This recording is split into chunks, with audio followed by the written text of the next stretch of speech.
Good afternoon, everyone. Can you see my screen? Is screen sharing okay?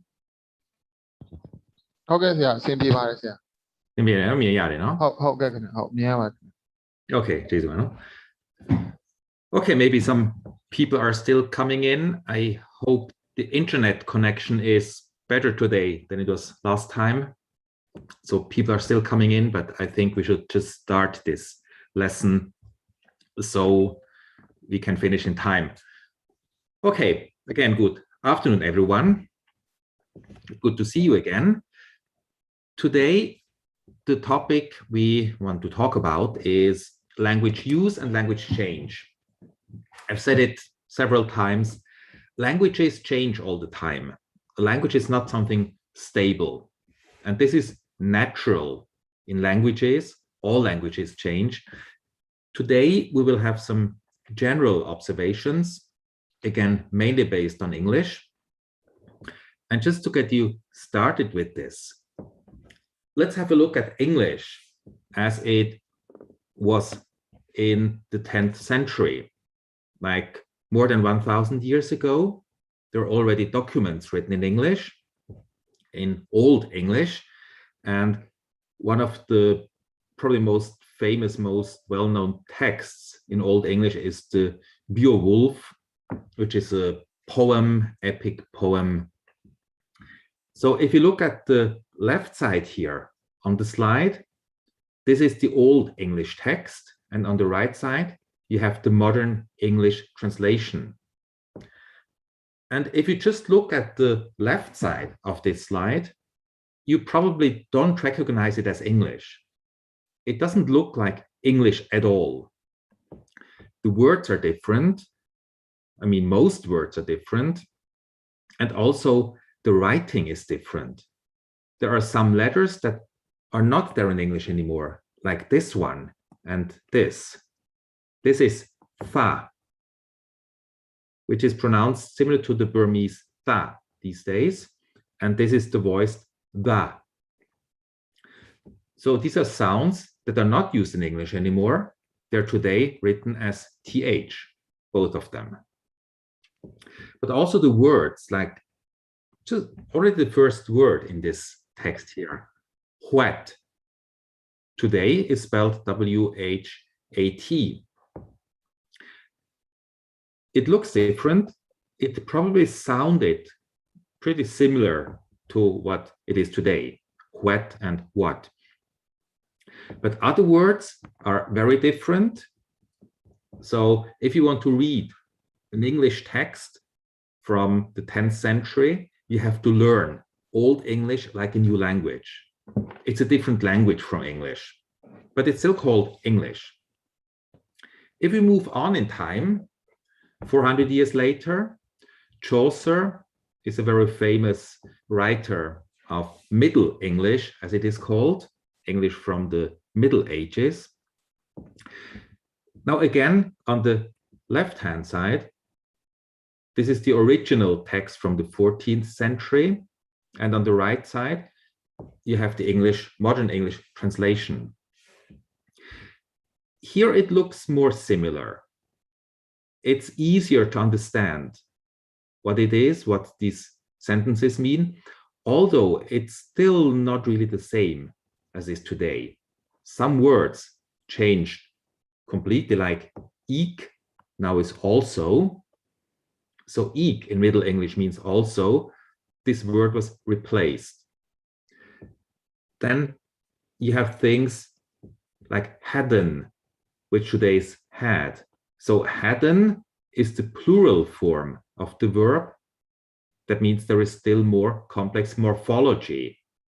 The form of the words is more complex than they are today. And things like as thinketh.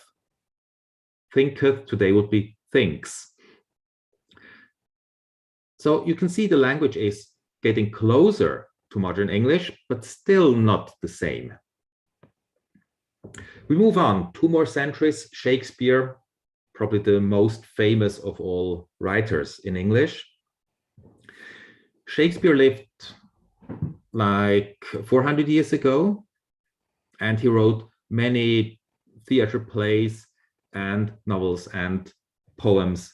So he's a very productive writer.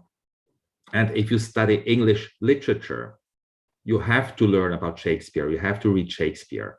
This is part of the English tradition culture. So now if you look at this text on top here, these 4 lines, this is the original Shakespeare text. Now this looks like English. You feel this is like English, like modern English. But if you read it, so shaken as we are, so when with care, find a time for frighted peace to pant, it's really not easy to understand it, because it's still not the same.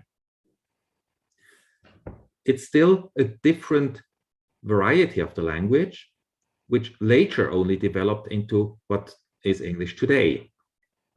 So these examples show you that English has a very long history, and the language looks different at each stage of its history.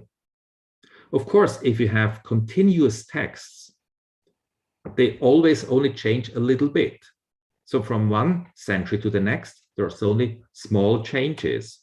It's not like the language changes from today to tomorrow. So why does this happen? Why do languages change? They don't have to change, or not in a way that we could observe. They could change much less or slowlier, but they do change, and we can observe this.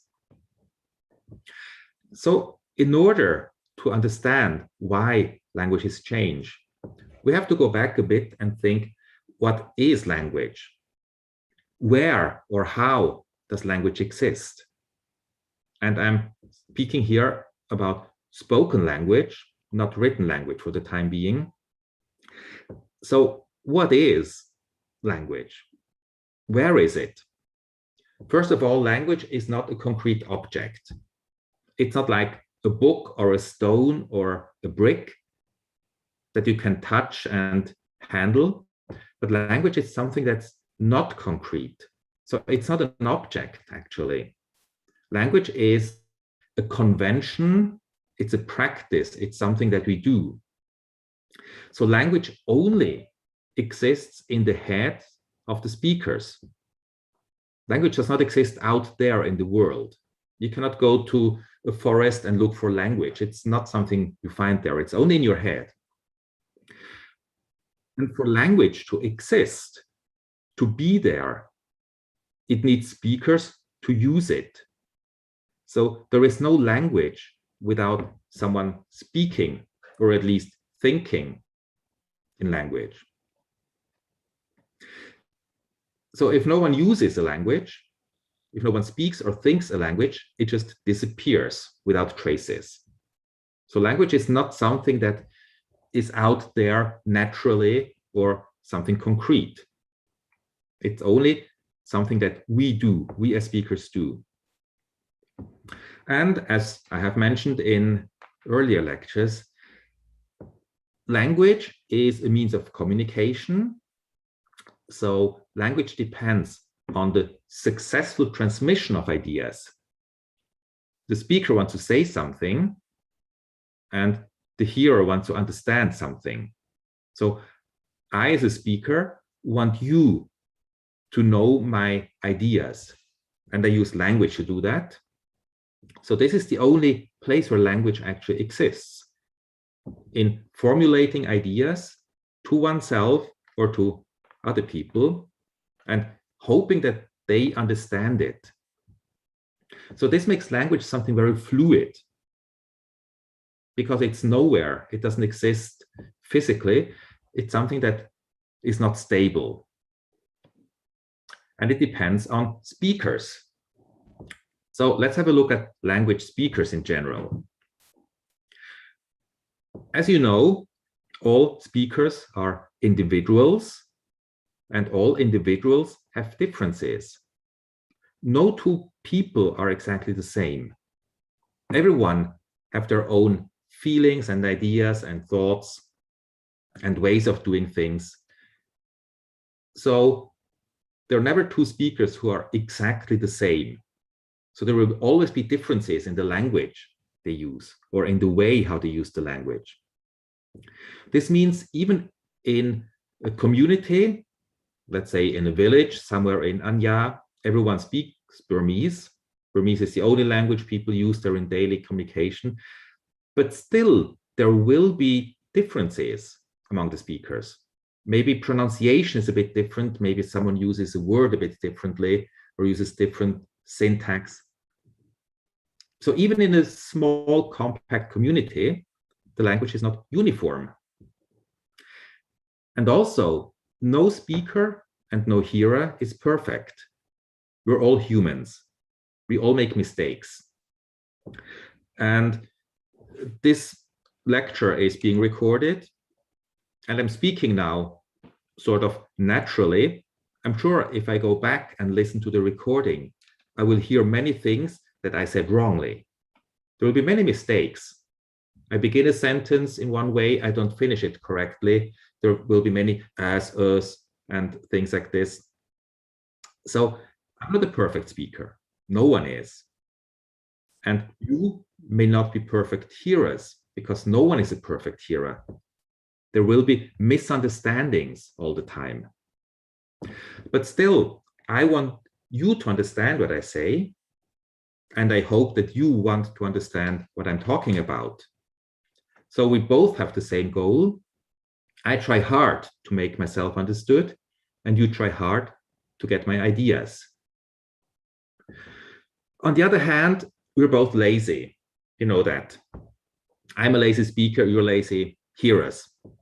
So I want to use as little energy as possible to make myself understood. I don't want to say too much. I don't want to use too much energy because I'm lazy. But you, on the other hand, you want me to be as clear as possible. You want me to speak as clearly and explicitly as possible, so you don't have to think a lot.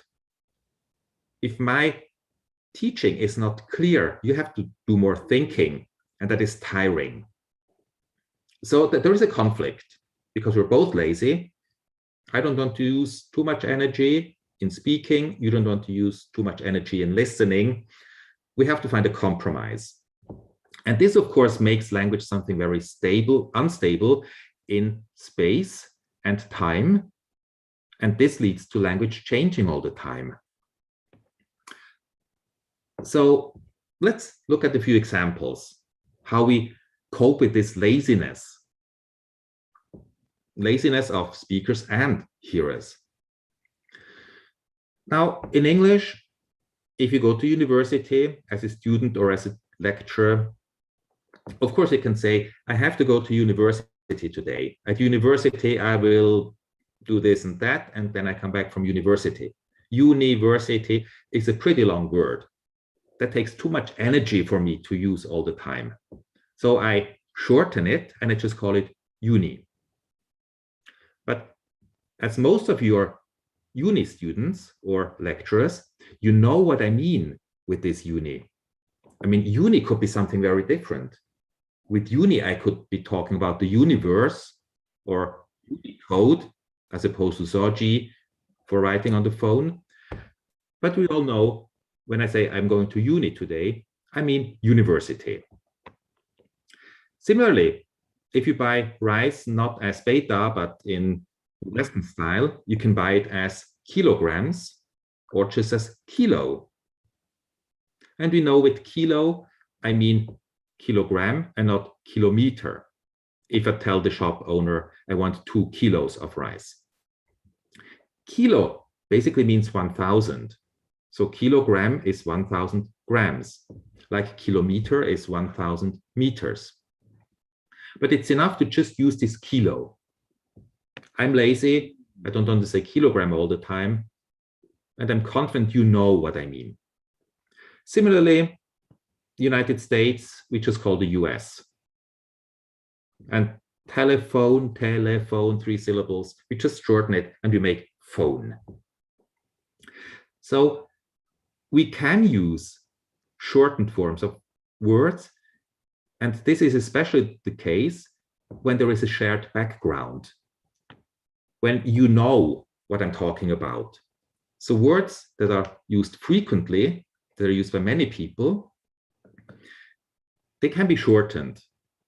And this, of course, makes it easier for me to speak. I don't have to use so many syllables to say something. So shortening of words is a way to make it less energy consuming, less tiring. Another way where I can live up to my laziness is trying to pronounce things in a way that are less tiring. Just think about speaking. You have to move your tongue, you have to move your lips and larynx and many parts, especially in your throat and head. You have to move with many muscles. So speaking any language takes a lot of movements, of muscle movements, just to pronounce the different sounds and combine them. This is very tiring. This is actually very good exercise, but it's very tiring. So sounds that are pronounced frequently, that you use frequently, they may change in a way that they become less tiring, that you need less energy to pronounce them. You can observe this if you listen to people who are drunk. After drinking too much whiskey or beer, people tend to speak in a blurred way. Like you don't pronounce consonants that clearly, it all comes very blurred. So this is extreme, of course, because when you're drunk, you cannot use much energy because you're a bit dizzy. But normally this also happens in many languages. So if you use less energy to pronounce a sound at some times, and this becomes more frequent, then this may become the new standard in a language or in a community. This sort of change happens all the time, to different degrees with different sounds, but it's something very common. So let's look at an example here. One sound change that led to English in the end.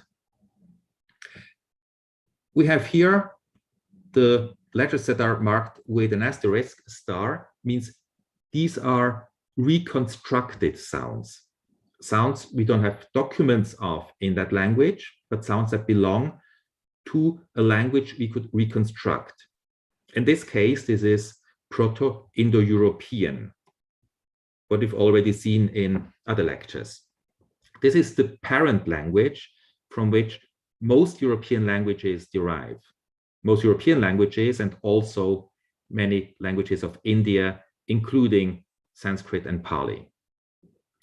So there was a sound in Proto-Indo-European, ba, and a sound da, and a sound ga. Now, these stop sounds are high energy, use a lot of energy to stop the airflow and then release it.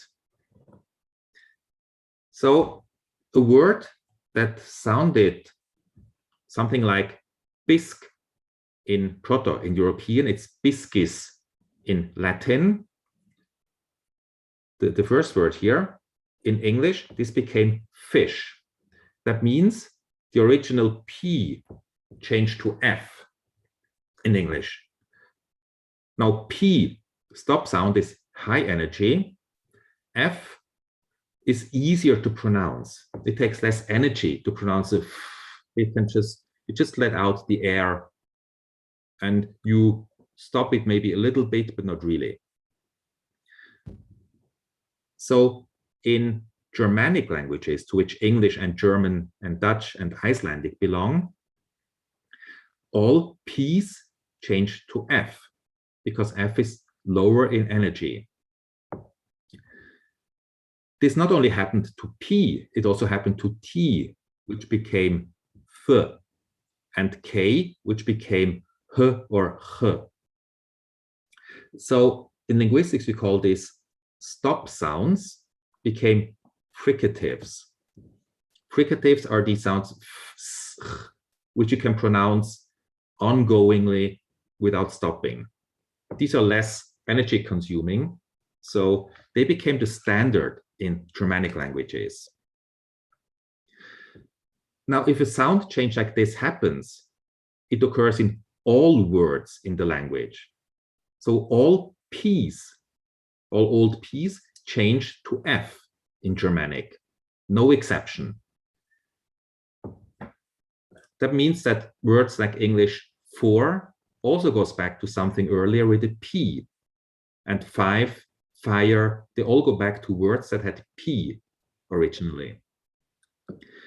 If, on the other hand, you have a word like English part, which still has a P in the beginning, and you compare this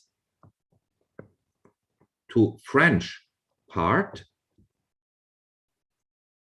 French P, as you can see here, should be in English F, but it's not. So this shows that English part is a loan word from French. It was taken at a time when P to F change had already occurred. That was finished. So today, P's do not change to F anymore in English. This happened at one point, maybe 3,000 to 4,000 years ago, and it doesn't happen anymore now. So these sound changes that happen in some society and some language happen at some time with all the words that are in the language at that time, and then it's done. Then maybe new sound changes will occur at another time. So these sound changes, of course, can lead to languages becoming different. If one community does a change and another does not, the same language may split into two.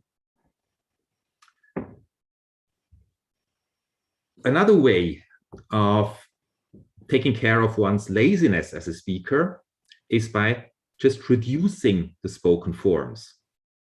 So we saw first you can either just cut parts of the words, or you can make the sounds easier to pronounce, or you just reduce syllables. So if you look at the first column here, Old Chinese, again with the star with the asterisk to mark it as reconstructed, we're not sure that this is the way Old Chinese was pronounced. You have words like gib, dak, duk, mluk, mlak, mdit, mlit, stuk. And if you look at Mandarin, modern Standard Chinese, all of these words are pronounced as sh. So sh, of course, is much simpler, easier to pronounce than gib, dak, stuk, mlit, and so on. So the pronunciation changed in a way to make it easier for speakers. And you can see how Old Chinese through Middle Chinese became Modern Chinese. In Old Chinese, all these words sound pretty different. In Middle Chinese, the middle column here, they look already more similar and easier. So something like mluk becomes jek, and mdit becomes jet. That uses less effort. You need less movements in your mouth to pronounce these words. And of course, then in modern Mandarin, always sure.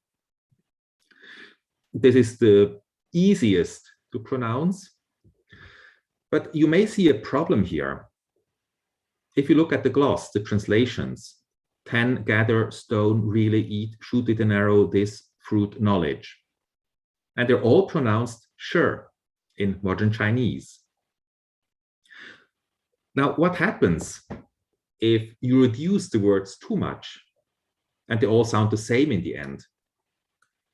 Now, imagine a language in which all words are very easy to pronounce and they all sound the same. You wouldn't understand me anymore if I spoke a language that has only one pronunciation for all the words. So that there is a problem if words get shortened too much. We come back to this in a second. To just sum up a little bit these sound changes, very common sound changes that you can see in languages, in the development of languages. You can have deletion of a sound, like a sound is deleted, is dropped. In Latin, generalis, in Portuguese becomes geral. So the N is dropped, the whole syllable is dropped. You don't have generalis, but you just have geral. In Old English, night was pronounced nicht. The sound is dropped, and you just have the N and the T as consonants. So this is deletion of a sound. In the first case, you delete the N. In the second case, you delete the H. Then you can add a sound to make pronunciation easier. The Latin word for school, scola, in Spanish is escuela. Escuela for Spanish speakers is easier to pronounce than S and K at the beginning of the word. Like escuela is more difficult to Spanish speakers, at least, than escuela. English loanwords in Thai are also usually used with insertion if there are two consonants at the beginning of the syllable. So the English word sport, sp, uses a lot of movement, quick movement in the mouth. Thais don't like that, so they don't say sport, but support. So they insert a schwa, a short vowel, just to break up the S and P cluster.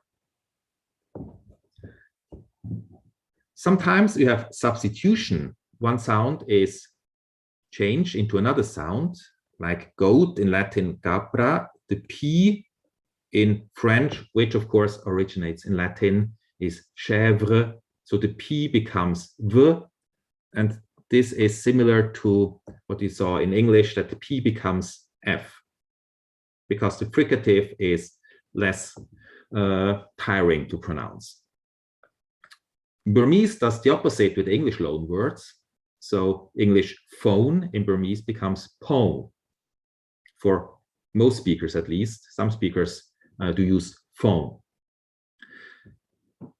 So substitution, the English F sound is substituted, replaced by the Burmese pa.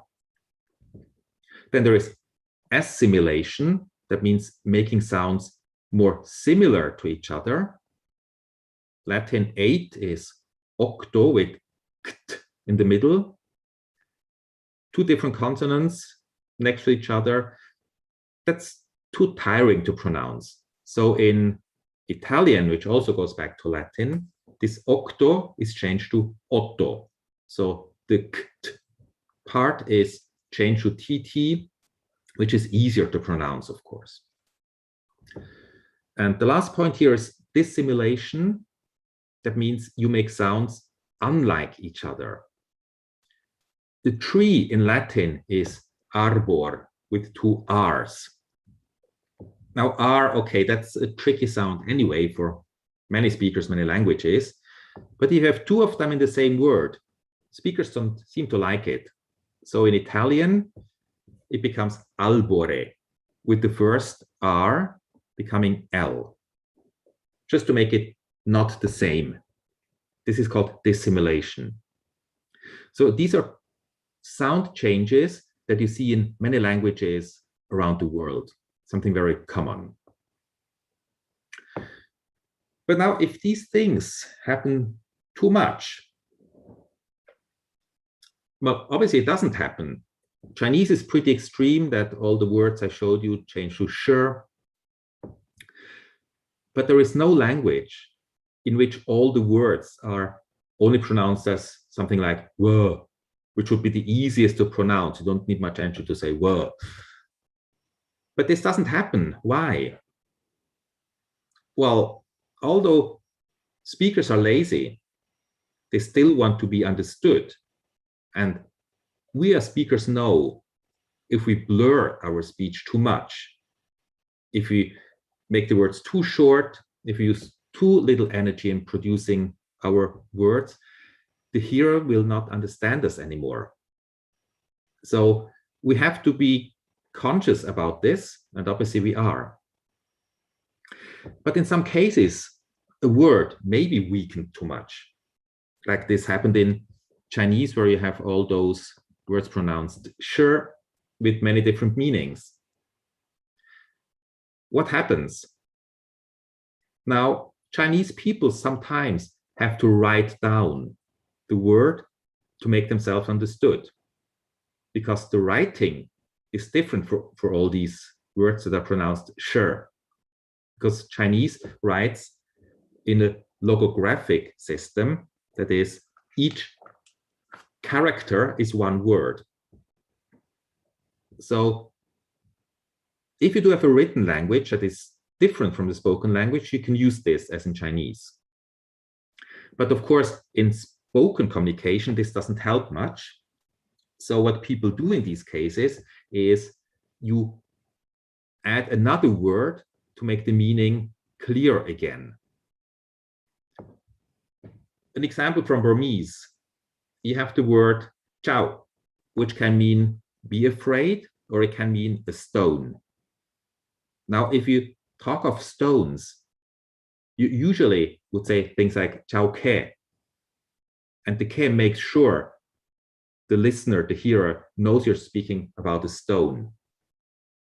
Another example, the word for hair on the head in Old Burmese was pronounced in modern Burmese pronunciation san. Now, san has other meanings in Burmese. So when you speak of hair on the head, you usually would use sambin, spelled san bin, pronounced sabin. So you use compounds, you make the words longer again. If a word becomes too short, too weak, you make it longer again. So this is what happens to words in language change. But language is not only words, it's also grammar. Now, let's go back to Old English. Old English had pretty complex morphology. Morphology, the form of words, how you change words when they're used in a sentence. So you can see here the paradigm. You have nominative, accusative, genitive, and dative cases, and singular and plural number. And you have different form. Fox can be foxes, or foxe, foxas, foxa, foxum. This is all lost in modern English. You only have fox, and sometimes foxes. So there is some leveling of these forms, or cutting. You get rid of these forms. It's more, more disastrous what happened to the verbs of Old English. So deme means to deem, to think something. In Old English, you had ich deme, du demst, dem demth. So we had different forms for I, you, and he or she. In the plural, it's only one form. But still, you had many different forms. And then in the past, you had different forms. This is maybe too much for some speakers, especially if you have many second language speakers. If the system is too complicated, it may be leveled. The forms may be lost. So in English, modern English, you only have S for third person singular and ED for past tense in regular verbs. And the whole rest of the paradigm is lost. So again, speakers are lazy.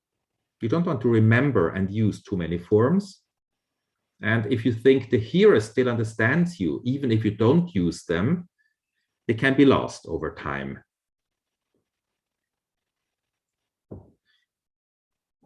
So we saw that frequent words are words that tend to get shortened. They can change. On the other hand, words that are used frequently are less likely to change their morphology. So in English, I just said in verbs you only have S for third singular and ED for past tense. But there are some words that are different, like have and be. Especially be, you have I am, you are, he is. You still have three different forms. And then we are, you are, they are. And the past is was, were. And the past participle been. Why did to be not change? Why is it not I be, you be, he bees? And I beat, I have beat, like regularized. This is probably because the verb to be is used very frequently. And we've been talking about this as well. What you do a lot is like practicing something. You get the habit and you can do it well. You don't have to think much. So words that are used very frequently can keep their irregular morphology because they're well entrenched in your brain. You know them so well, you're used to them. So it's okay to have things like do, does, and did, done, and not do, do's, doed, doed. The same with the plural forms of man, men, child, children. We use them so often that it's easy to remember. But less frequent words, they tend to lose their irregular complex morphology. So originally it was show, showed, shown. I have shown him. Now it's changing much more to I have showed you. And the same for thrive, throve, thriven. Thrive is a word you don't use that often. So you forget that it should be throve, thriven. And it becomes thrive, thrived, thrived. Like it becomes regular. So frequent words that we use often, we can remember easily, also if they have complicated, complex, irregular forms.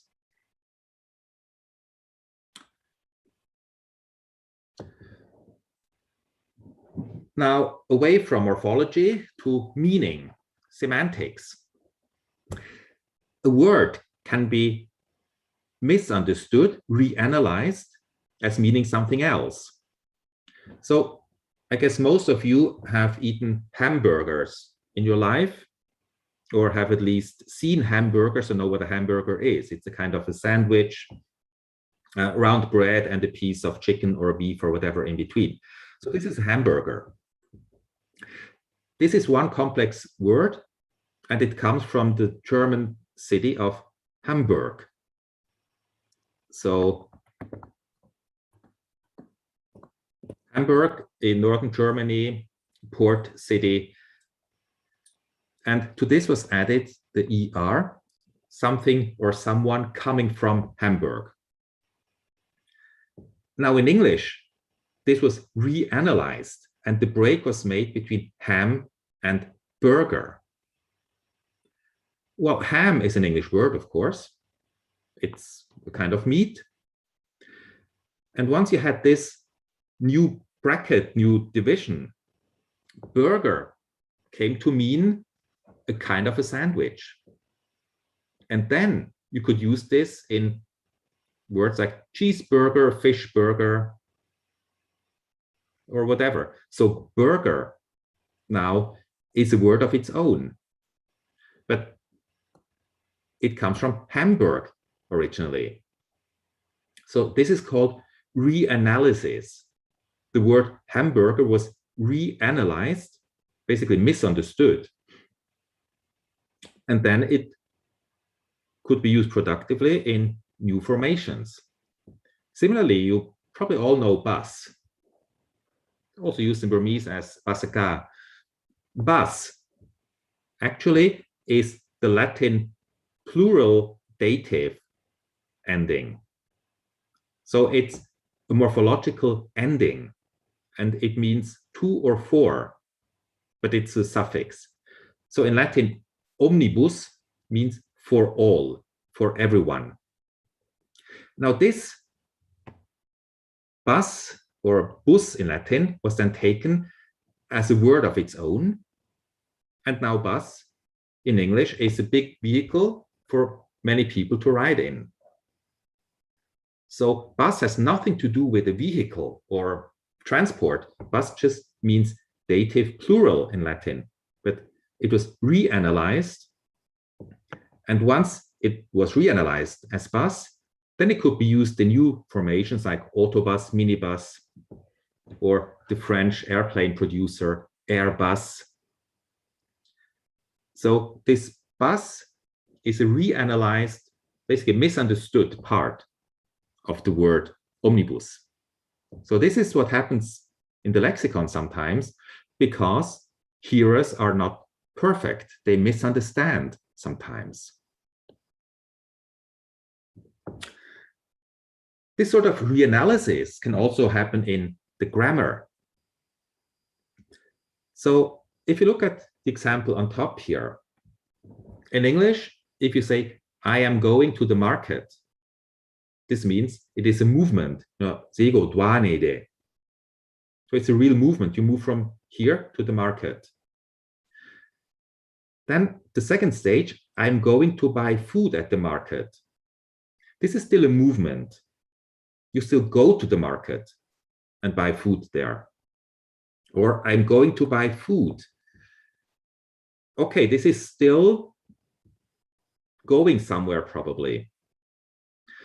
But now in English, this has already become reanalyzed, and this I'm going to has taken on a new meaning. The movement is not there anymore, or doesn't have to be there anymore. And you can see this from the fact that you can say, I'm going to stay here, which means I will stay here, and not I go somewhere to stay here. It doesn't make sense semantically to go and stay here at the same time. So this I'm going to has been reanalyzed, has become a new grammatical form to express the future. And you can check this if you translate these into Burmese. This always works with dwa. Sego dwame or dwanide. Sima sasia dwa wenide. Sasia dwa wenide. That's still dwa. But if you say I'm going to stay here in Burmese, that doesn't work anymore with dwa. Dima dwa neme. That doesn't work, because if you dwa, you go somewhere. So in English, at this stage, it became a new grammatical form. That means it became more frequent. And if it's more frequent, it can be shortened. So going to, in colloquial English, is gonna. So you can say, I'm gonna buy food, I'm gonna stay here, I'm gonna sleep now. And this is not possible in the original meaning with the movement. I'm going to the market cannot be changed to I'm gonna market, I'm gonna the market. So this is reanalysis of a sentence, of a construction that takes over new grammatical meaning. So be going to, now in English, just means future. It's a way how to express the future. Similar example is on the lower part here. You can say he is at the office. This just tells you about the location of someone. Or you can say he is at work. At some point in English, you could also say he is at working. Working is a noun, basically. You can see it's my going, your singing. Like ing forms are basically nouns. So you can say he is at working.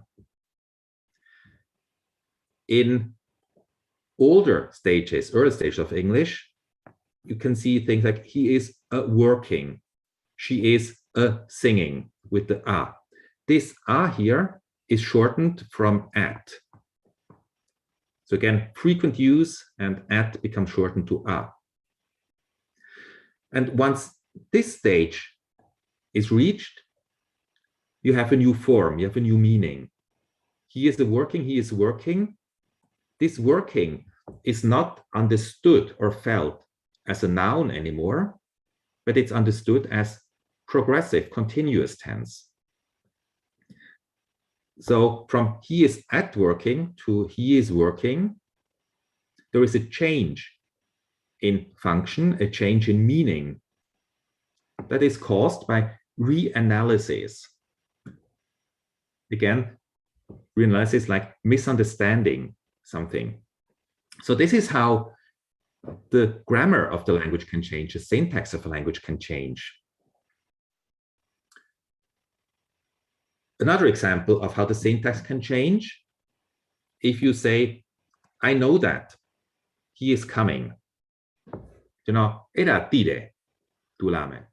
So that, era. But then you can, the hearer can mishear that, misunderstand it, and put the brackets new and say, it's not, I know that he is coming, but I know that he is coming. So that becomes a subordinator. The pronoun that becomes a subordinator. It becomes a word that introduces a subordinate clause. So then you get the new structure. It still looks the same on the surface. I know that he is coming. You still have the same string of words, but the bracketing is different. The understanding is different. Once you have this, you can move this. That he is coming is no surprise. This couldn't happen here. Here, if you move it, he is coming. I know that. So if you move something here, it would be he is coming. But once you have this step here, then you can move the whole thing. That he is coming is no surprise. So this is reanalysis, misunderstanding in syntax, leading to a new construction, that becoming subordinator.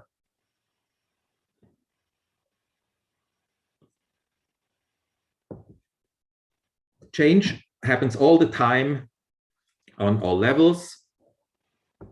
So the meanings of words can change at any time, and they do. Old English will means to want. Modern English will expresses the future.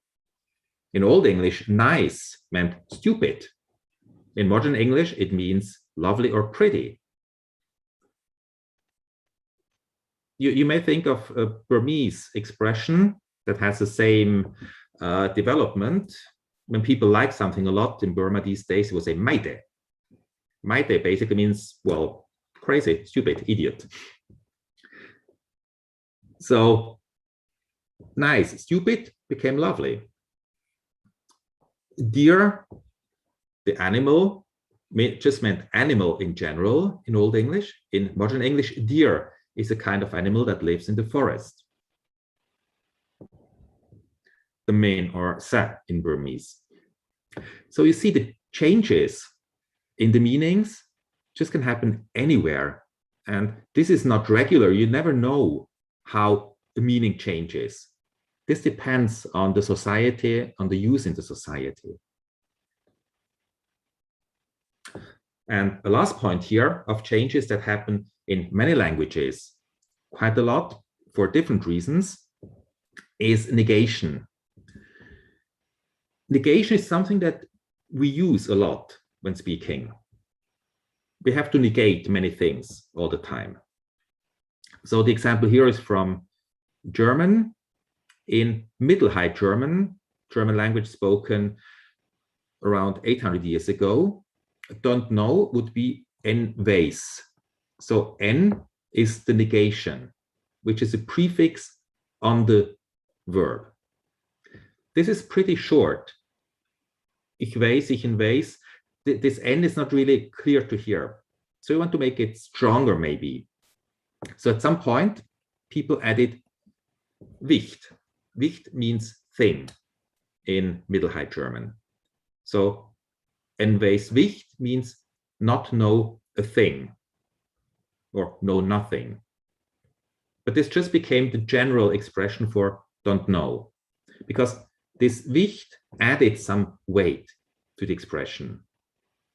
Because all those speakers are lazy, they still want to be clear. So this Wicht made the expression clearer. To make it even more clear, at some point people started adding negation to both N and Wicht. So you got N Weis, ne Wicht. Not know, nothing. Not know, no thing. So you had two negations, and this second part was only to strengthen the negation, basically. And as the N was so short, at some point it just fell away, and the negation in modern German now is weiß nicht. And nicht is from the Middle German ne Wicht, not a thing or nothing. So the negation from N prefix became nicht as a full word. So this is what happens when you weaken words too much, then you have to re-strengthen them.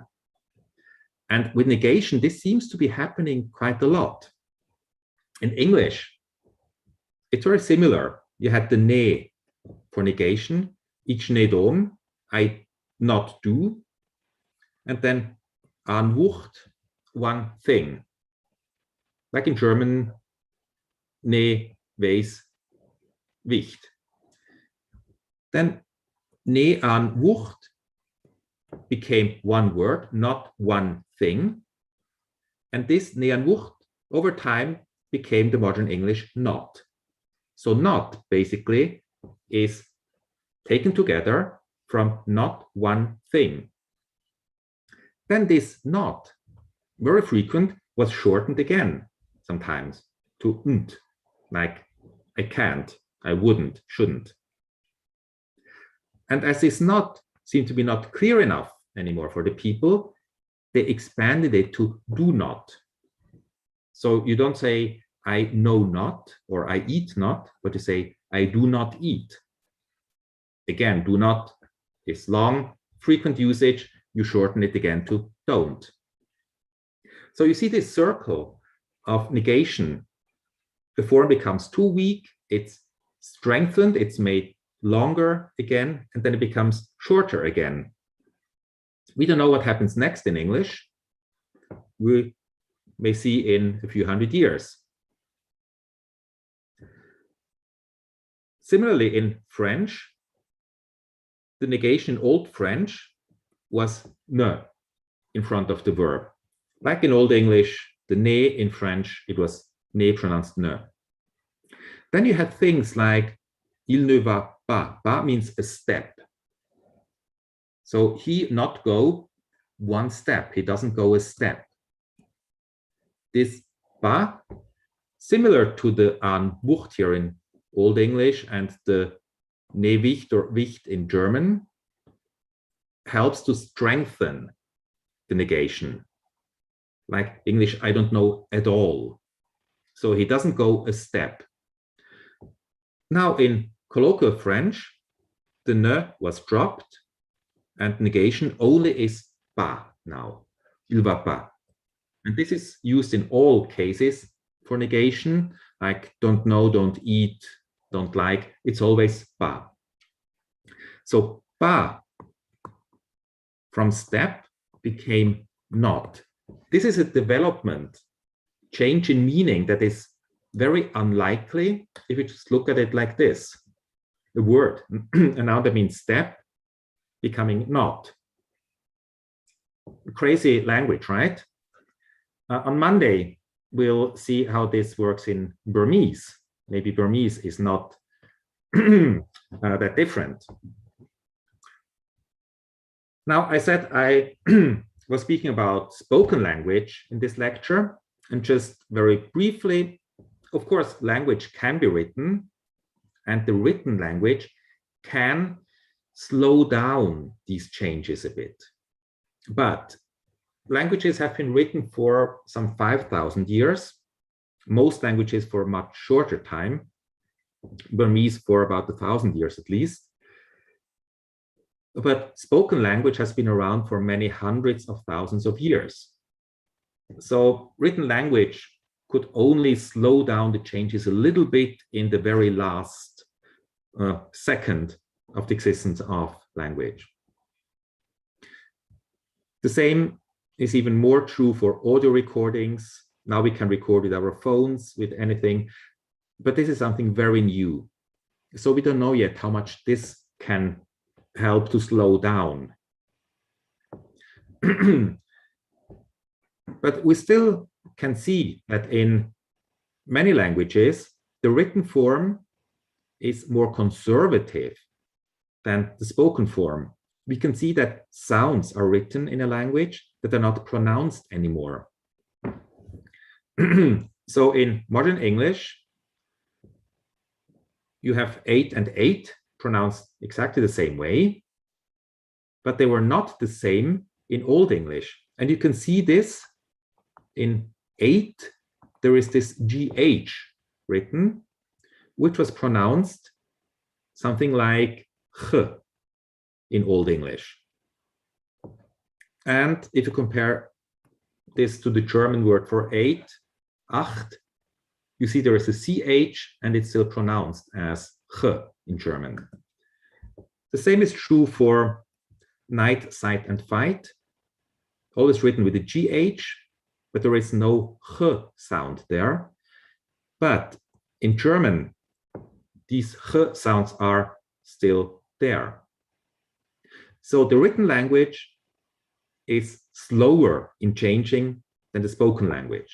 And if we do have written records, that of course helps us understand how the language is changed. Now, this writing can slow down the change, but it cannot stop it altogether. And at some point, the two forms, the written form and the spoken language, may become too different for people to make the connection. And then at some point, the writing of the language may be adjusted. At some point, you may change the spelling to make it more like the spoken language. Like in US English spelling, you see things like night, light, spelled N-I-T-E, and not N-I-G-H-T, and light for L-I-G-H-T. So the spelling can change and does change, of course, but it's slower than in the spoken language. So written language, more conservative, but still changing. And now you have 2 days until Monday, the whole weekend, to think about how this can be applied to Burmese. What changes happened in Burmese? Burmese is no exception. Burmese is also changing all the time, of course. So this is what I want to tell you about language change in general. And again, now, if you have any questions, you're most welcome to ask. If there's anything you did not understand or you would like to know more about, feel free to ask.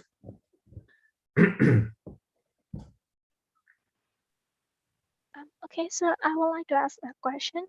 Yes, sure. So we get that language changes all the time. So what is the role of language maintenance? Like, what can we do to maintain language? To maintain language, Yes. the question is, how do you want to maintain the language? If you want to keep it unchanged, this is impossible. This is like if you have children and you want them not to grow up. Children will grow up, they will be different when they're adults, when they're young people. So language change cannot be stopped. This happens all the time. What you can do is keep using your language. This is no problem with big languages like Burmese, of course, but if you speak a small language, then it's important to use your language and not to make a change from one language to another one. But your language will change. There's just no way around this. But your language can develop into a new form of your language. And this is not the same as if you give up speaking Mon to speak Burmese. because then mon disappears. So again, if you take the comparison with the children, your children grow up, they don't disappear. They're still there, but they're different persons when they grow up. So no way to stop that. Sorry. Okay, thank you, sir. Welcome.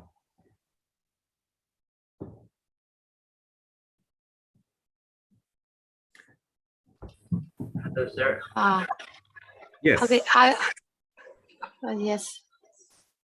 I will ask you a question. Mm-hmm. How many ways of language change? How many ways? Indefinite. Languages can change in any way, basically any direction and on any level. So languages change in the pronunciation, how sounds are pronounced, which can lead to changes in the phonology, like the system of sounds can change when the pronunciation changes. Languages can change in the words they have in the lexicon. This happens all the time. You lose words, you take on new words. The meanings of words change. The syntax change. So that there is no limit to what happens in language change. And we cannot predict the ways languages change. We can only look back and try to figure out how the changes happened, when they happened. So language change affects all levels of all languages at any time. Thank you. Welcome.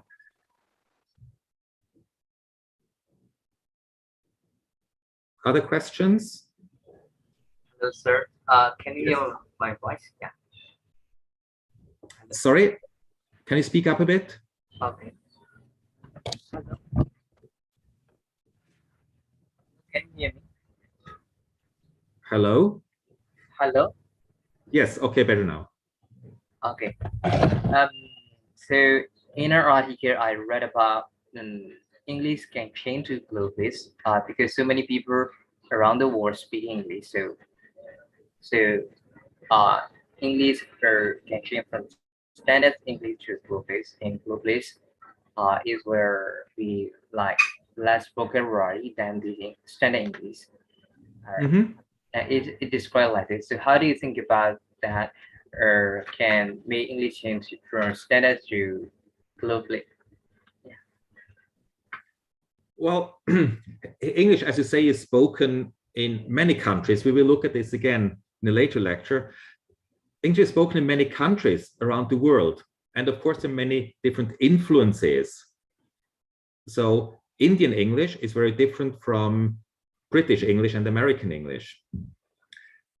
Now, if you compare British English to American English, they are different in their way of pronouncing words and also sometimes in the grammar. They're both standard. There is a British English standard and an American English standard. They're both accepted. Now, American English was colloquial English in the beginning. American English is basically from the area of Western England, like Liverpool area, probably was one of the origins. And then it was mixed with Irish speakers and other people from different places. So this at one point was taken as a standard of the United States English, which is different from the standard of British English. So the same language can develop different standards in different places. And if they drift apart too much, they may become seen as different languages at some point. So language change, of course, leads to different languages.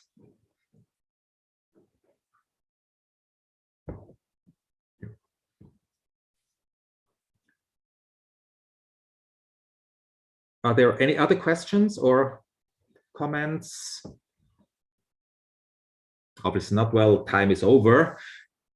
So just again, for the final lesson, for lesson 12, if you have anything that you would like to talk about again then, or would like me to talk about then, just send me an email with suggestions for wrapping up and outlook of this whole course, because the 12th lecture will be pretty open, just summary, conclusions, and outlook. And I'm happy if you send me input what you would be interested in about in talking about them.